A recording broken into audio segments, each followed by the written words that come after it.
भगवान के निराकार एवं साकार विग्रह की पूजा के रहस्य तथा महत्व का वर्णन। सूत जी कहते हैं, शौनक जो श्रवण, कीर्तन और मनन इन तीनों साधनों के अनुष्ठान में समर्थ न हो, वह भगवान शंकर के शिवलिंग एवं मूर्ति की स्थापना करके नित्य उसकी पूजा करे तो संसार सागर से पार हो जाता है।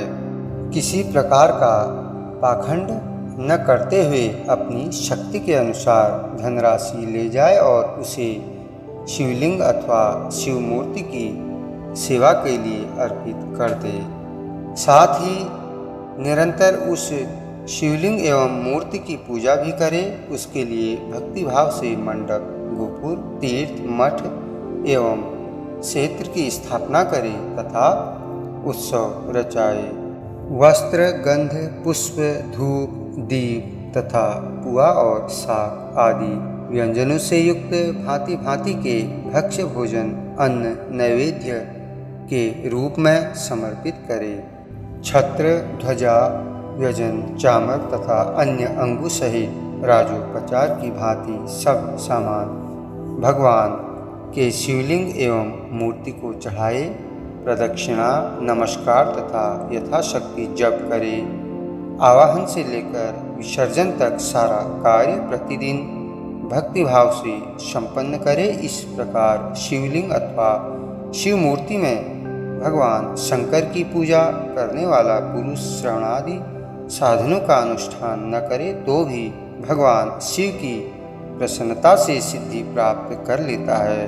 पहले के बहुत से महात्मा पुरुष शिवलिंग तथा शिव मूर्ति की पूजा करने मात्र से भव बंधन से मुक्त हो चुके हैं। ऋषियों ने पूछा, मूर्ति में ही सर्वत्र देवताओं की पूजा होती है, परंतु भगवान शिव की पूजा सब जगह मूर्ति में और शिवलिंग में भी क्यों की जाती है?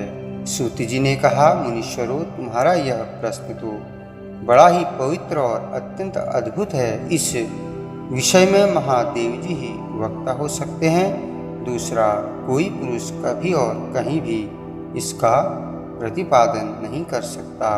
इस प्रश्न के समाधान के लिए भगवान शिव ने जो कुछ कहा है और उसे मैंने गुरुजी के मुख से जिस प्रकार सुना है उसी तरह क्रमशः वर्णन करूँगा।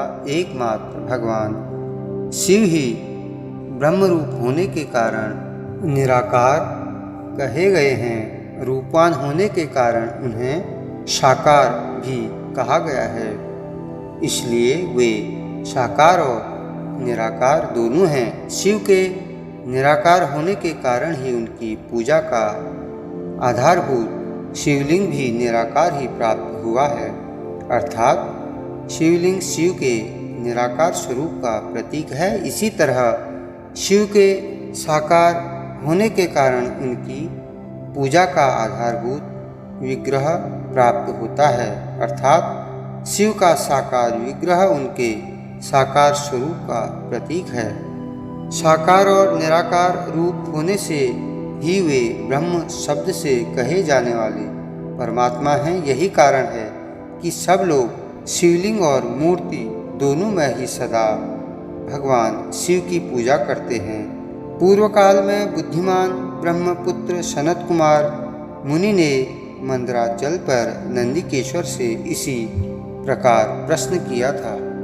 सनत कुमार बोले, भगवान शिव से भिन्न जो देवता हैं उन सबकी पूजा के लिए सर्वत्र मूर्ति मात्र ही अधिक संख्या में देखा और सुना जाता है। केवल भगवान शिव की ही पूजा में शिवलिंग और मूर्ति दोनों का उपयोग देखने में आता है। अतः कल्याणमय नंदिकेश्वर, इस विषय में जो तत्व की बात हो उसे मुझे इस प्रकार बताइए जिससे अच्छी तरह समझ में आ जाए। नंदिकेश्वर ने कहा, निष्पाप ब्रह्म कुमार, आपके इस प्रश्न का हम जैसे लोगों के द्वारा कोई उत्तर नहीं दिया जा सकता, क्योंकि यह गोपनीय विषय है और शिवलिंग साक्षात ब्रह्म का प्रतीक है। तथापि आप शिव भक्त हैं, इसलिए इस विषय में भगवान शिव ने जो कुछ बताया है उसे ही आपके समक्ष कहता हूँ। भगवान शिव ब्रह्म स्वरूप और निराकार हैं। सनत कुमार बोले, महाभाग योगींद्र, आपने भगवान शिव तथा दूसरे देवताओं के पूजन में शिवलिंग और मूर्ति के प्रचार का जो रहस्य विभागपूर्वक बताया है वह यथार्थ है। इसलिए शिवलिंग और मूर्ति आदि की उत्पत्ति का जो उत्तम वृत्तांत है उसी को मैं इस समय सुनना चाहता हूँ। शिवलिंग के प्राकट्य का रहस्य सूचित करने वाला प्रसंग मुझे सुनाइए। इसके उत्तर में नंदीकेश्वर ने भगवान महादेव के निराकार स्वरूप शिवलिंग के आविर्भाव का प्रसंग सुनाना आरंभ किया।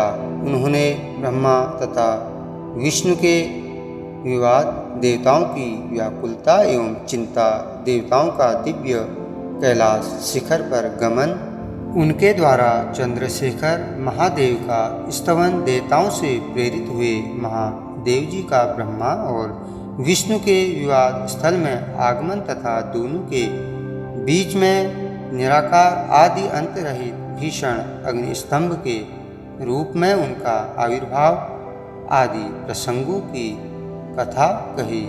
तदंतर श्री ब्रह्मा और विष्णु दोनों के द्वारा उस ज्योतिर्मय स्तंभ की ऊंचाई और गहराई का थाह लेने की चेष्टा एवं केतकी, पुष्प के साप, वरदान आदि के प्रसंग भी सुनाए।